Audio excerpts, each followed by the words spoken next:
भारत को बहुत गरूर था कि कन्वेंशनल वॉर के अंदर पाकिस्तान और इंडिया का मुकाबला तो है ही नहीं है, उनके पास अददी बर्तरी है, असले के अंबार हैं, तो जब भी वो स्टेज आई तो वो भारी पड़ेंगे पाकिस्तान के ऊपर। लेकिन अल्लाह पाक की नुसरत से, उसकी मदद से एक ऐसी फ़तह नसीब हुई कि 10 अप्रैल को उनका वो गरूर खाक में मिल गया। पाकिस्तान ने ना सिर्फ उनके वो जहाज़ मार गिराए जिनको पूरा यूरोप दुनिया में एक अपना सेंटर पीस के तौर पर प्रेजेंट करता था कि इससे बेहतर जहाज़ यूरोप में और है ही नहीं है। ना सिर्फ ये बल्कि हमने उनकी तमाम वो बेसिस हिट की अल-फतह मिज़ाइल के साथ, जिनको वो कहते थे कि यहाँ हमने मॉडर्न S-400 मिज़ाइल सिस्टम लगाया हुआ है। ऐसे रडार हैं कि पाकिस्तान के मिज़ाइल आएंगे तो हवा में तबाह कर देंगे। पाकिस्तान के ड्रोन्स जो हैं वो दिल्ली के ऊपर भी उड़ते रहे। तो अल्लाह पाक ने पाकिस्तान के ऊपर ख़ास करम किया है, ख़ास फ़तह अता फरमाई है। लेकिन आइंदा के चैलेंजेस अभी कम नहीं हैं, आइंदा के चैलेंजेस पहले से बड़े हैं। पाकिस्तान की लाइफलाइन पाकिस्तान का वो पानी है जो इंडस वाटर ट्रीटी के तहत 3 दरिया तो हम ईस्टर्न रिवर्स पहले ही भारत को दे चुके हैं, लेकिन 3 दरिया जो वेस्टर्न रिवर्स पाकिस्तान आते हैं उसके ऊपर जो उसकी पोजीशन है वो इस खित्ते का मुस्तकबिल तय करेगी। अमन है या जंग है, वो पानी हमारा हक है। प्रोग्राम के आगाज़ में हमारे साथ मेहमान शख्सियत हैं शेख रशीद अहमद, अवामी मुस्लिम लीग के सरबराह। साहब, मैं आपका मशकूर हूँ कि आप हमारे साथ शामिल हो रहे हैं। ये भारतीय जारहियत, आज जहाँ हम खड़े हैं और आइंदा का सफ़र, आपका तजिया क्या कहता है? देखिए, हमने भारत के 5 से ज़्यादा जहाज़ गिराए हैं और SC-400 के जैम होने के बाद और उनके आर्मोज के मिसाइल के बाद और उड़ी के सेक्टर के बाद उनमें इतना दमखम नहीं था। लेकिन अभी ये लड़ाई ख़त्म नहीं हुई मलिक साहब। ये मई का महीना बड़ा अहम है और वैसे तो अब अल्हम्दुलिल्लाह पाकिस्तान की फोर्सेस इतनी अजीम और इतनी आसाम पहले हमारी रेंज में नहीं था। आसाम से हम फासले पे थे, लेकिन अब पाकिस्तान का आसाम का आखिरी कोना भी इंडिया का पाकिस्तान की रेंज में है। लेकिन बिहार का इलेक्शन जो है वो मोदी के गले पड़ा हुआ है और वो किसी कीमत पर बिहार का इलेक्शन, बिहार पढ़े लिखे मुसलमान लोग हैं और इंडिया में मोदी जो है मुसलमानों से नफरत करता है और नफरत का ये आलम है कि जो खाने पीने की चीजें हैं वो भी नहीं चाहता कि हिंदू मुसलमानों की दुकानों से खरीदें। लेकिन अल्लाह का शुक्र है कि इंडिया जो कि आबादी के लिहाज से पाकिस्तान से कुछ ज्यादा ही होगा मुसलमान, इंडिया में कुछ कम नहीं होंगे, वो बहुत ही तामुल बुर्दबार और पढ़े लिखे और नया नौजवान जो है वो कंप्यूटर में बहुत आगे गया है।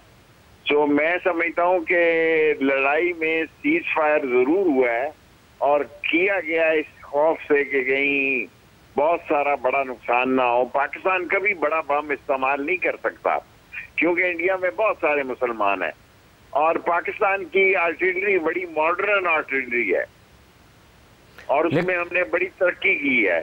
शेख साहब, सीज फायर तो हो गई है, आपने कहा कि सीज फायर तो हो गई है, लेकिन जंग अभी टली नहीं। इंडस वाटर ट्रीटी वो अभी दरमियान में है, पानी का मसला दरमियान में है, सबसे बड़ी जंग तो अभी वहाँ खड़ी है। कश्मीर का मसला अभी दरमियान में है और मसूद अजहर साहब के खानदान को खत्म कर दिया गया है। सारे मसूद अजहर खानदान को शहीद कर दिया गया है और लोगों को अंदाजा नहीं है क्योंकि जब JF-17 बन रहे थे तो 2 दफा मैं देखने गया सरकारी तौर पर और JF-10 तो बाद में आया और जब JF-17 बन रहे थे तो हमारे साइंसदानों ने उसमें इतनी इम्प्रूवमेंट की क्योंकि हम इधर उधर की टेक्नोलॉजी लाने में और इधर उधर से चीजें जोड़ने तोड़ने में और मिलाने में काफी माहिर हैं और हमने JF-17 को मॉडर्न किया। हम एयर टू एयर उसको अब आयल भी दे सकते हैं। पाकिस्तानी JF-17 जो है वो फिजा में जो है वो अपना पेट्रोल जो है वो शिफ्ट कर सकता है दूसरे जहाज में, जबकि दूसरे के पास किसी के पास ये सलाहियत नहीं है। और मैं आपको दावे से कह सकता हूं, मैं नंबर नहीं बताना चाहता, कि इंडिया के 5 से ज्यादा जहाज गिरे हैं और कल परसों तक वो सारे लोग जो 1 2 3 जितने भी हैं वो भी आम हो जाएंगे। लेकिन एक बात बड़ी वाजे कर देना चाहता हूं कि जंग जो है वो एयरफोर्स ने दिल से लड़ी है। और एयरफोर्स हमेशा की तरह, आज MM आलम मौजूद नहीं है, आज डॉक्टर कदीर मौजूद नहीं है, मेरे भाई हैं, भाई थे, और मेरा और उनका कमरा साथ साथ था, और वो हमने उनको वो मुकाम नहीं दिया डॉक्टर कदीर को जो देना चाहिए था। और हमने उनकी सलाहियतों ने जिस तरह पाकिस्तान को महफूज बनाया, वो एक तारीखी काम है। लेकिन एक बात मैं आपको यकीन से कहना चाहता हूँ कि मोदी जो है वो बाज नहीं आएगा। ये 17 दिन अहम है, और बिहार के इलेक्शन से पहले पहले वो पंगा लेगा। हमें क्या करना चाहिए शेख रशीद साहब?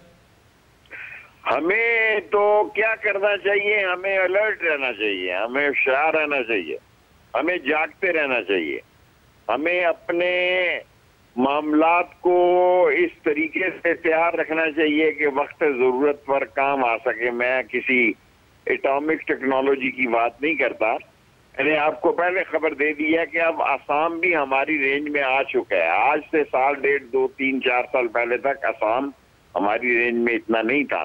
और पाकिस्तान के मिसाइल और एटॉमिक टेक्नोलॉजी बहुत तेज से ही, लेकिन हमें कोशिश करनी चाहिए कि ये मसला बातचीत से और कश्मीर का और पानी का मसला हल हो।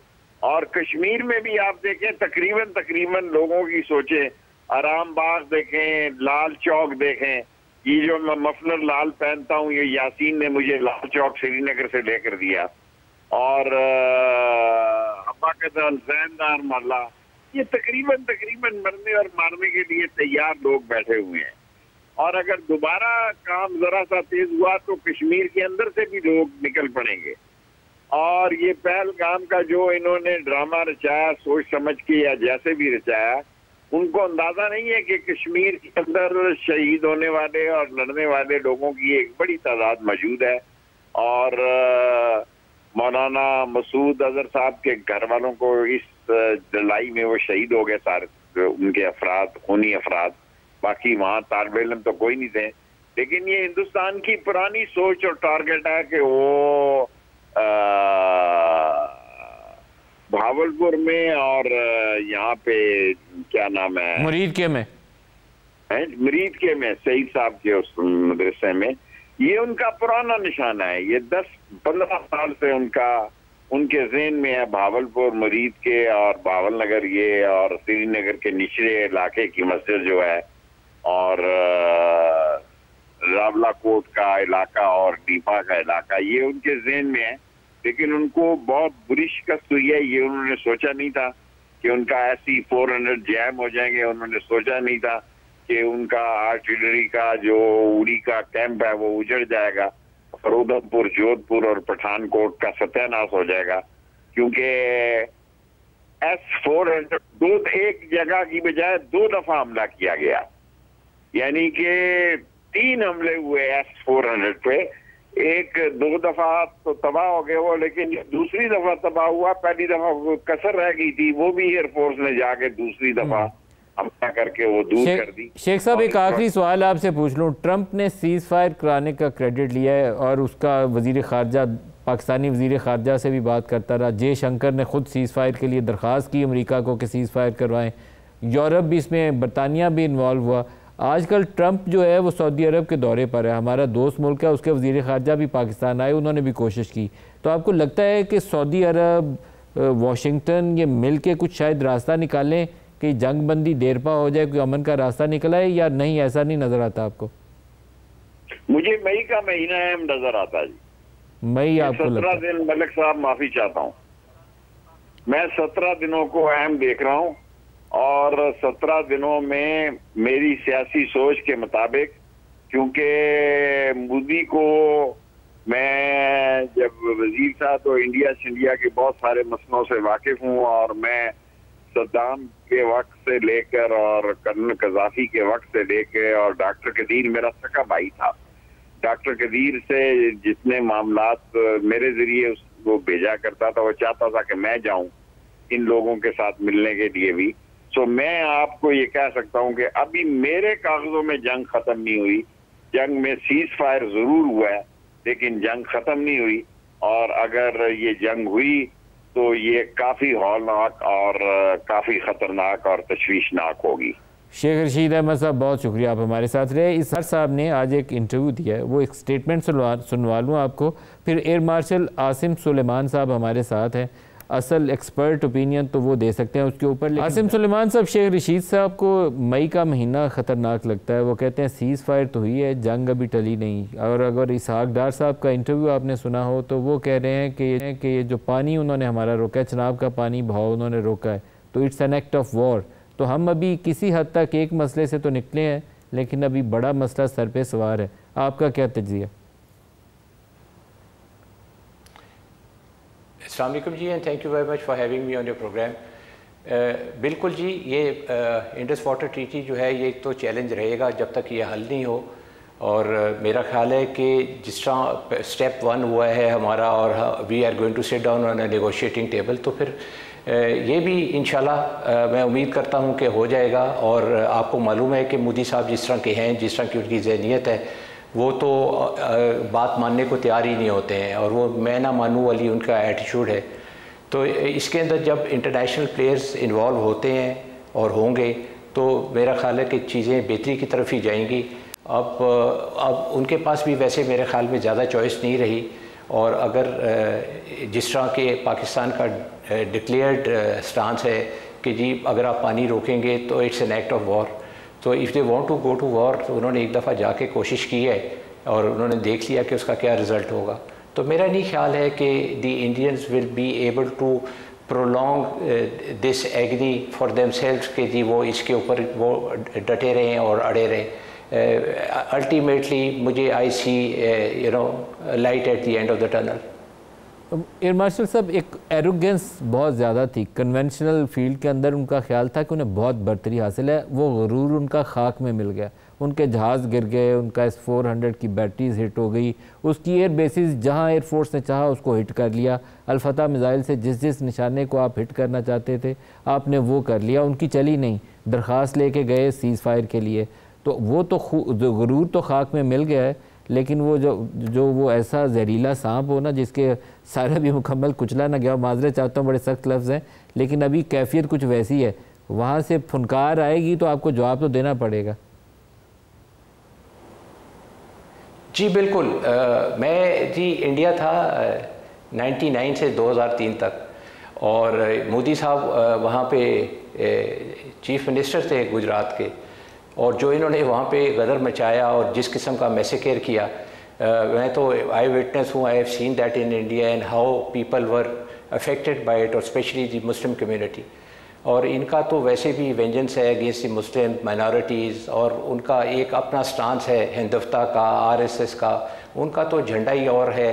बात करते हैं तिरंगे की, लेकिन इनका वो तिरंगा शरंगा कोई नहीं है, ये तो he has his own flag of RSS in his hand, and that attitude जो इन्होंने रखा हुआ है, और जिस तरह की वो बातें करते हैं, आप कल की उनकी प्रेस कॉन्फ्रेंस ही देख लें कि कितना एरोगेंस था। इतनी मार खाने के बाद मैं तो कहूँगा जी बहुत ढीठ आदमी होंगे जो कि इस तरह की बातें करें कि जी अभी अगर टेररिज्म हुआ तो ये हम ये कर देंगे, हम वो कर देंगे।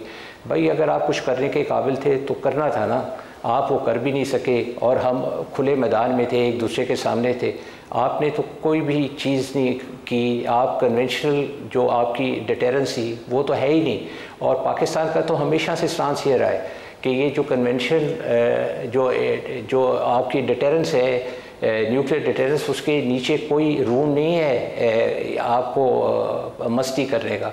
और इन्होंने करके देख लिया, मुंह की खाई, जहाज़ गवाए 6, इतनी इनकी दुनिया में बेइज्जती हुई। रफ़ाल करते थे, 3 रफ़ाल आज उनके गिरे हुए हैं, 6 जहाज़ टोटल अपने गिरा बैठे हैं। और जिस आप कह रहे थे कि कितना ताबड़तोड़ किस्म का हमला किया पाकिस्तानी आर्म फोर्सेस में, जिसमें आर्मी ने मिज़ाइल मारे, आर्टिलरी मारी, एयर फोर्स ने इनके ऊपर स्ट्राइक्स की, 34 इनके ऊपर जो है वो स्ट्रेटिजिक टारगेट्स के ऊपर स्ट्राइक्स हुई, जिसमें से 14 इनके एयर बेसिस थे। 300 किलोमीटर तक नज़दीक बॉर्डर के इनका कोई जहाज़ आने को तैयार नहीं था। और फिर आप देखें S-400 जिसका वो गीत गाते थे वो भी ज़ीरो होके रह गए, 2 बैटरियां गवा बैठे उसकी भी। फिर जो ब्राह्मस करते थे उसके जो 2 एमुनेशन डम्प्स हैं वो तबाह हो गए। तो आप देखिए ऑल इन ऑल इनका कितना नुकसान हुआ, इसके अलावा और कितनी चीज़ें हैं जिसका इनका नुकसान हुआ। और जो सबसे शर्मनाक बात है इनके लिए जो कि जिसका ऑन ग्राउंड वैसे तो नहीं पता चलता कि नुकसान हुआ। वो इनकी जो हमने साइबर के थ्रू इनके जो ग्रिड्स बंद किए, 70% of India was in darkness, उसकी बात करें और इनसे पूछें कि जी आपकी ये औकात है कि इतनी आप टेक्नोलॉजिकली एडवांस कंट्री, आपके पास जी वो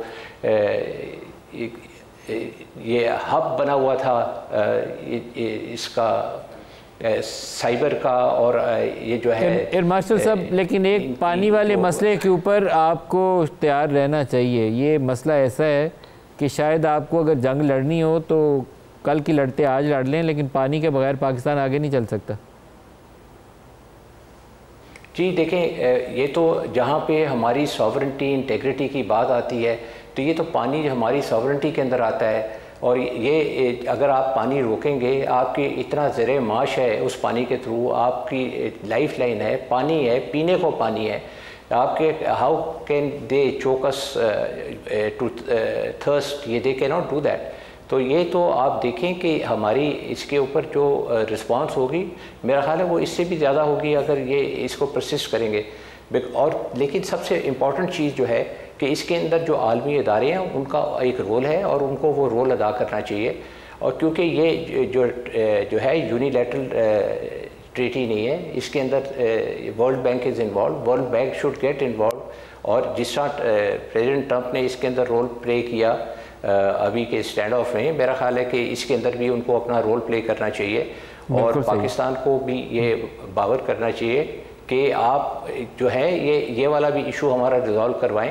और उसके अंदर मैं पहली तो बात यह है कि we should always keep the world bank in the loop, because वो इसका जो था वो गारंटर था। वर्ल्ड बैंक गारंटर और कोई unilateral cancellation Indus water treaty की मुमकिन नहीं है। एयर मार्शल आसिम सुलेमान साहब, आपका बहुत शुक्रिया। डॉक्टर तारिक फजल चौधरी की वज़ीर पार्लिमानी अमूर हमारे साथ हैं। डॉक्टर तारिक साहब, आपका बहुत शुक्रिया, आप हमारे साथ शामिल हो रहे हैं। सर, सियासी मैदान के अंदर अब चैलेंज एक बड़ा है, क्योंकि DGMOs तो बातचीत कर रहे हैं, सफारती महाज के ऊपर भी आपको इंगेज करना पड़ेगा। कश्मीर का मसला भी है। अभी शेख रशीद साहब ने कहा कि वो मसूद अजहर साहब की पूरी फैमिली की शहादत हुई है। मसूद अजहर साहब की फैमिली का क्या कसूर था जिनकी शहादत हुई है, वो भी आपको टेकअप करना है। 11 हमारी पाकिस्तानी फ़ौज के जवान शहीद हुए हैं, 40 सिविलियन शहीद हुए हैं, और उसके अंदर दर्जनों बच्चे और औरतें हैं जो ज़ख्मी हैं। तो इन सारी बातों को अब आपको टेकअप करना है। क्या प्लान, हिकमत अमली क्या है आपके पास? बिस्मिल्लाहिर्रहमानिर्रहीम। बहुत शुक्रिया मलिक साहब, आपने प्रोग्राम में दावत दी। देखिए, जहाँ से आप अपनी बात का आपने आगाज़ किया ना, तो सबसे पहली बात तो ये है कि सिफारती सतह पे जो आपने लफ्ज़ इस्तेमाल किया, सिफारती सतह पे अल्लाह ताला के फ़ज़ल से पाकिस्तान को इस जंग में कामयाबी हासिल हुई है। हर फोरम पे अल्लाह ताला ने आपको फ़तह याब किया है। ये बड़ा अल्लाह का करम है कि वो चाहे आपका मार्का हो, चाहे वो आपके ज़मीनी मार्का जो आज़ाद कश्मीर में हमारी जो है वो कैनन फायर्स हुई, फ़िज़ाई मार्का हो, ड्रोन्स वाला मामला हो, उसके बाद रॉकेट फायर हुए हो, तो हर मौके के ऊपर अल्लाह ने आपको फ़तह याब किया। और सिफारती सतह के ऊपर पूरी दुनिया ने ये देखा है कि पाकिस्तान जो है, जिसके ऊपर मुख्तलिफ़ औकात में ये इल्ज़ाम लगाए जाते रहे कि इस खत्ते में बदअमनी जो है वो कोई पाकिस्तान की तरफ से फैलाई जा रही है, वो पूरी दुनिया ने देखा कि हम एक अमन पसंद मुल्क है। और हमने यहाँ पे नॉन एस्केलेशन की बात की है, हमने यहाँ पे फितने को ख़त्म करने की बात की है, और पूरी दुनिया को ये कहा है कि न्यूक्लियर फ्लैश पॉइंट है ये ख़िता, और इसमें एक फ़ॉल्स फ्लैग ऑपरेशन करके अगर इंडिया ये समझता है कि वो पाकिस्तान को धमका लेगा तो वो मुमकिन नहीं है। और अगर जहारियत उधर से हुई तो अपने दिफा में हम जो है उसका जवाब देंगे, और बिल्कुल वही हुआ। तो पाकिस्तान का मौक़िफ़ जो है वो बैनुल-अक़वामी दुनिया ने महसूस भी किया और उसको माना भी।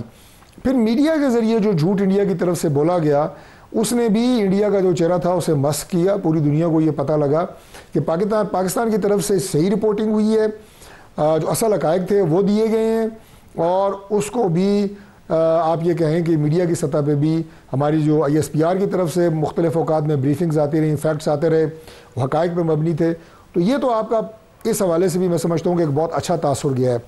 अब देखें, जो भी मैं शेख साहब की बात आपके प्रोग्राम में सुन रहा था, मैं समझता हूँ कि ये बात इस वक्त करना मुनासिब नहीं है कि मैं आगे जंग देख रहा हूँ, चंद दिनों बाद ये है, पेशगोइयाँ करनी हैं तो और कई उसमें मौके हैं, कोई आप वो निकालते रहें, लेकिन ये बड़ा एक सेंसिटिव मामला है। जहाँ तक है इसी कदम पर रह के बात करनी है। इस वक्त पाकिस्तान का मौक़िफ़ जो है वो ये है कि हम ख़ित्ते में देरपा अमन के लिए और मुस्तकिल जो है नॉन एस्केलेशन के लिए बातचीत के ज़रिए हम आगे बढ़ना चाहते हैं। मसूद खान साहब पाकिस्तान के साबिक सफ़ीर और प्रोमिनेंट इंटरनेशनल प्रोफेशनल जो सफारतकारी के मैदान में पूरी दुनिया में अपना लोहा मनवा चुके हैं, आज़ाद कश्मीर के सदर भी रहे, हमारे साथ हैं। मसूद साहब आपका बहुत शुक्रिया।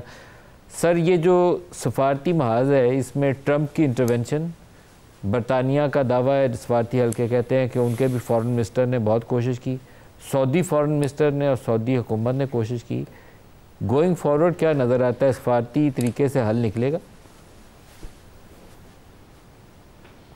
जी बिल्कुल, एक तो बहुत बहुत शुक्रिया, बड़े अरसे के बाद आपसे मुलाकात हो रही है, बात हो रही है, तो इसका बहुत बहुत शुक्रिया। दूसरे मैं ये कहना चाहता हूँ कि आपने सही सवाल उठाया है। पाकिस्तान बातचीत के लिए तैयार है, अमेरिका आमादा है सहूलतकारी के लिए, और उसने बल्कि ये अंदिया भी दिया है कि कोई ऐसी न्यूट्रल जगह हो सकती है, गैर जानबदार जगह जहाँ मुज़ाकरात हों। हिंदुस्तान पाकिस्तान ने ख़ुद तय करना है कि उनके ब्रॉडर इश्यूज़ क्या हैं। पाकिस्तान की तरफ से भी एजेंडा वाज़े है, हिंदुस्तान की तरफ से भी एजेंडा वाज़े है, लेकिन कुछ मराहल बाकी हैं। अभी हम एक जंग में से निकले हैं और जो है बदएतमादी बहुत ज़्यादा है, अगरचे हमें उम्मीद है कि जंगबंदी बरकरार रहेगी और उसे हम पायदार बनाएंगे, और पाकिस्तान जो है इस सिलसिले में ख़ासी कोशिश कर रहा है और हिंदुस्तान से हमें जवाब की उम्मीद है। अब जो है एतमाद साजी बहुत ज़रूरी है ताकि दोनों ममालिक इस बात पे इत्तफ़ाक़ राय करें कि वो एक दूसरे से बातचीत करेंगे, मानी खेज़ बातचीत करेंगे और उसके लिए एजेंडा क्या होगा। तो इसकी तैयारी बहुत ज़रूरी होती है। ये बहुत नाजुक मराहल हैं, लेकिन एक चीज़ जो लोगों को शायद नज़र से ओझल हो गई कि जैसे एटमी धमाकों से पहले पाकिस्तान के ऊपर बहुत दबाव था, हिंदुस्तान ने पहले हमले के बाद ही सफारतकारी को मुतहर्रिक कर दिया था ताकि पाकिस्तान के ऊपर दबाव आए कि हम जवाबी कार्रवाई न करें, उस कार्रवाई से आगे ना जाएं जो हमने 6 और 7 मई की दरमियानी शब हिंदुस्तान के हमारे सिविलियन ठिकानों के हमलों के बाद हमने की थी। यानी जो उनका रफाल गिरा दिया था या जो उनके 5 तैयारे हमने गिरा दिए थे, वो 2 ड्रोन्स गिरा दिए थे।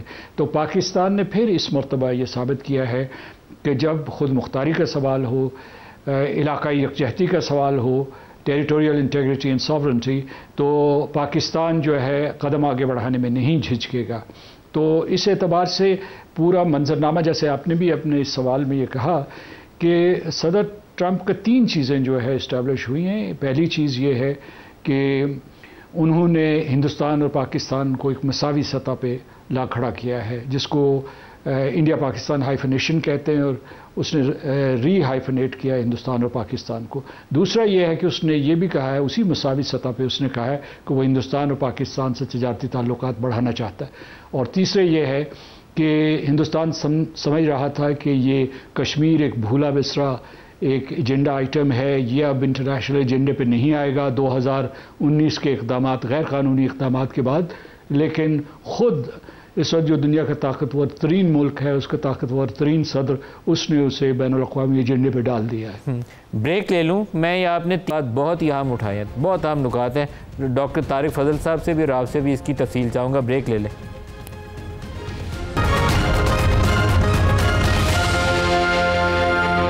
प्रोग्राम में दोबारा खुशामदीद कहते हैं। डॉक्टर तारिक साहब, 3 नुकात गिनवाए अभी मसूद खान साहब ने। इंडो पाकिस्तान को री हाइफेनेट कर दिया उन्होंने, ट्रेड के लिए वो कहते हैं तिजारत करो लड़ाई छोड़ो, दोनों को कहा उन्होंने।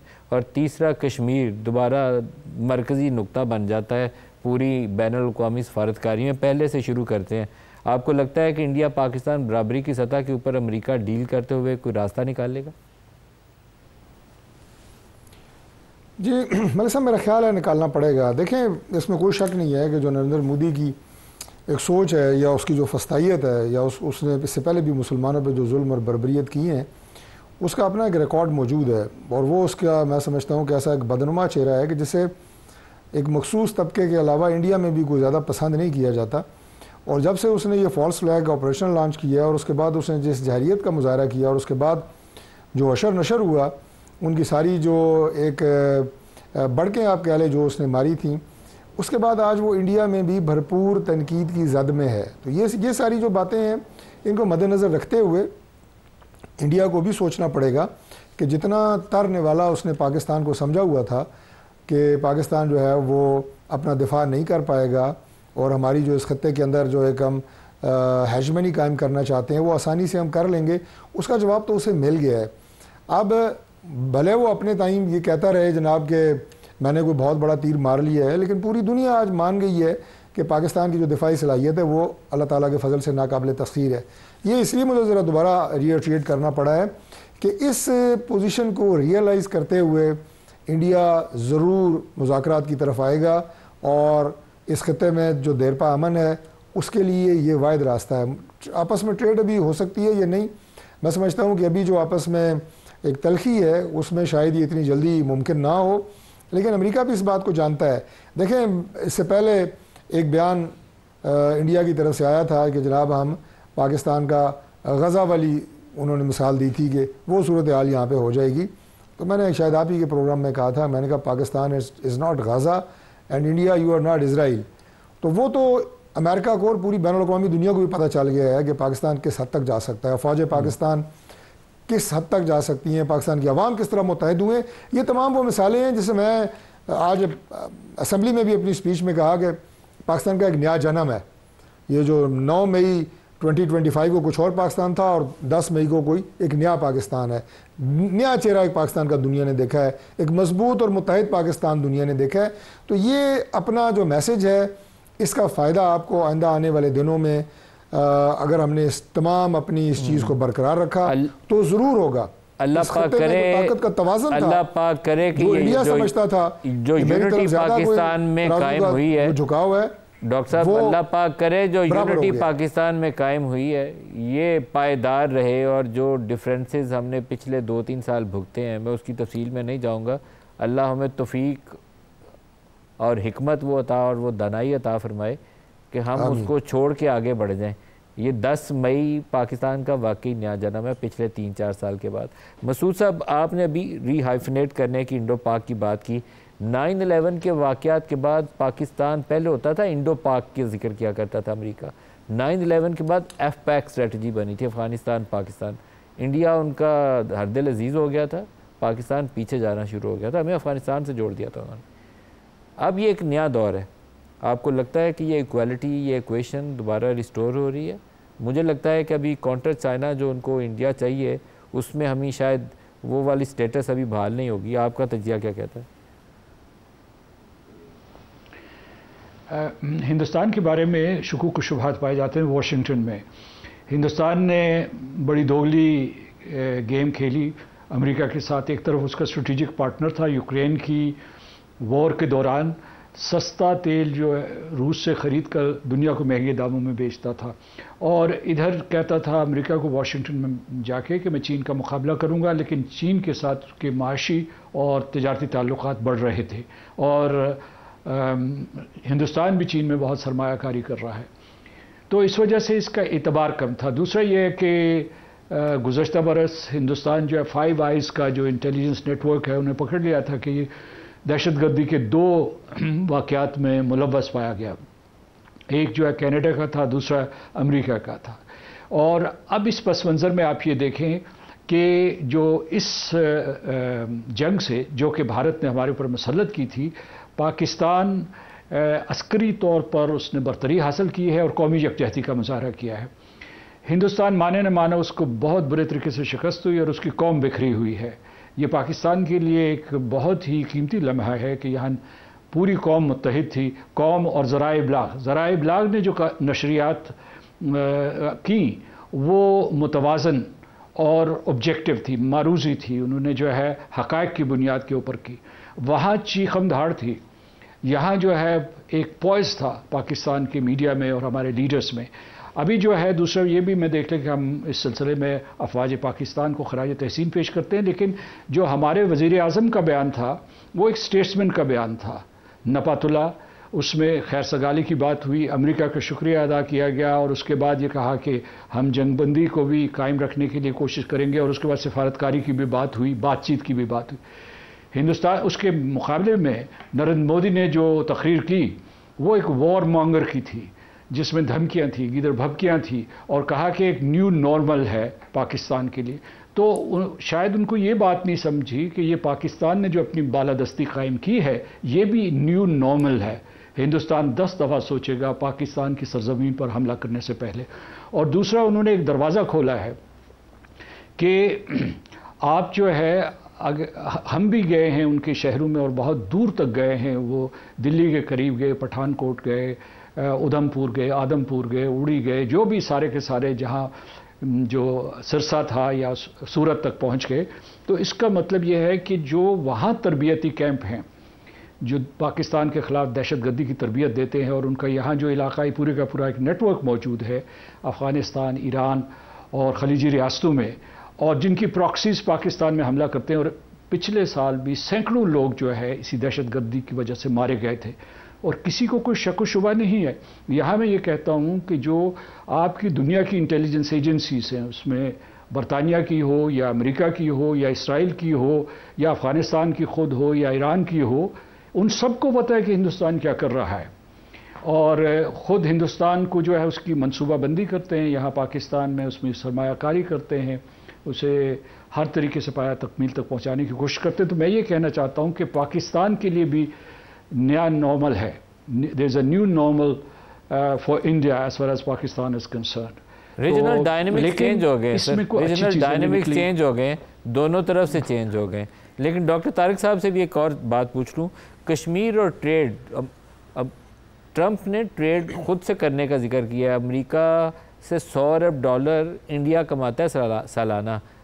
थोड़ा सा वाशिंगटन अगर जम के खड़ा हो और चाहे इस मसले का हल, तो ये बहुत बड़ा एक लेवरेज है उसके पास। वो बोले आओ बैठो मुज़ाकरात करते हैं, ट्रेड भी करेंगे लेकिन रीजनल सिचुएशन को भी नॉर्मल रखना है। क्या ये सोचते हैं आप वाशिंगटन इतना इन्फ्लुएंस कर पाएगा? देखिए, मेरा ख्याल है वो करेगा, और उसकी वजह ये है कि जो अभी आपके प्रोग्राम मैंने कहा कि अभी ये बात करना मुनासिब नहीं है कि जनाब अभी अगले चंद दिनों में जनाब कोई जंग हो सकती है। उसकी एक वजह मैंने इसलिए भी कही कि अगर आप उसको मईशत के साथ लिंक करें मौजूदा आज की सूरत हाल को, और इंडिया का वॉल्यूम देखें ट्रेड का, और जिस तरह के आपने अमेरिका के साथ कहा कि उसका ट्रेड का क्या वॉल्यूम है, तो जंग की तो एक कीमत होती है, यू हैव टू पे द प्राइस, और इंडिया हैज़ टू पे, आप ये कहेंगे बिगर प्राइस, पाकिस्तान से ज़्यादा उसे प्राइस पे करनी पड़ेगी, उसका मौशी नुकसान पाकिस्तान से ज़्यादा होगा। तो ये बात इंडिया जानता है, और अभी चंद दिनों में भी जो सारी एस्केलेशन रही और 3-4 दिन जो ये अमली तौर पे जंग रही, इसमें ज़रा इंडिया का ज़रा अंदाज़ा लगाएं। जो ख़बरें आ रही हैं कि कितना उसे नुकसान हुआ है, कितने अरबों डॉलर उसने खोए हैं। तो लिहाजा इंडिया भी अब जो बात करेगा, जो मसूद खान साहब भी कर रहे हैं कि अब बड़ा सोच समझ के पाकिस्तान के ख़िलाफ़ अगर उसने कोई सोचा किसी तरह की जारियत का, तो सोच समझ के करेगा, क्योंकि उसने पाकिस्तान का अज़म, हौसला, प्रोफेशनलिज्म, मुसल्लह अफवाज का मोराल और आपकी जो सलाहियत है उसे चेक कर ली है। उसके बारे में अभी कोई गलत फहमी थी। डॉक्टर साहब अभी रूल आउट ना करिएगा, क्योंकि वहाँ पे एक एक्सट्रीमिस्ट माइंडसेट है। एक्सट्रीमिस्ट माइंडसेट जो है वो एक्सट्रीम डिसीजंस की तरफ जाता है। आप ज़्यादा तैयारी की हालत में रहिएगा। एक बड़ा क्लोजिंग की तरफ आ गए हैं मसूद साहब। पानी वाला इशू बहुत मुतनाज़ा है और हमारी लाइफ लाइन है। पानी के बगैर सर्वाइवल नहीं कर रहा। सही है, पानी के बगैर मसूद साहब हम जिंदा नहीं रह सकते। तो पानी के लिए क्या करें? यहाँ आपको सफारतकारी करनी है, ताकत इस्तेमाल करनी है, क्या करना है मसूद साहब? दो चीज़ें जी, दो चीज़ें जो है, जो अगर मुज़ाकरात का सिलसिला शुरू होना है और एतमाद साजी करनी है, तो पहला कदम जो होगा वो ये होगा कि हिंदुस्तान को सिंध तास मुआहिदे को बहाल करना होगा, और उसने जो उसे मुअत्तल किया हुआ है गैर कानूनी तौर पर, वो फ़ैसला वापस लेना पड़ेगा। दूसरी चीज़ जो है, जो मैं एक नुक्ता वाज़े करना चाहता हूँ कि जो सदर ट्रंप ने वेरी सिग्निफिकेंटली ये कहा है कि वो पाकिस्तान के साथ तिजारत को बढ़ाएगा और हिंदुस्तान के साथ भी बढ़ाएगा, जिसका मतलब ये है कि ये हमारी सबसे बड़ी, अमेरिका हमारी सबसे बड़ी तजारती मंडी है। और अभी जो है सदर ट्रंप ने हमारे ऊपर 29% टैरिफ लगाए थे, लेकिन मुझे ये इत्तला मिली है कि हमारी टीम ने भी बड़ा अच्छा निगोशिएट वहाँ किया है, तो हमारी तजारत, बाहमी तजारत के बढ़ने के इम्कानात हैं। और ये उसने फिर हम हिंदुस्तान के साथ हम पल्ला किया। जो एजेंडा होना चाहिए हमारा टॉक्स का, वो सबसे पहले जो है वो सिंध तास मुआहदे की बहाली, दूसरा जो है पाकिस्तान में दहशतगर्दी, और तीसरा जो है मसला कश्मीर। बहुत शुक्रिया आपका मसूद खान साहब। तारिक फजल चौधरी साहब, आज के प्रोग्राम से इतना ही, इजाज़त दीजिए। अल्लाह हाफ़िज़।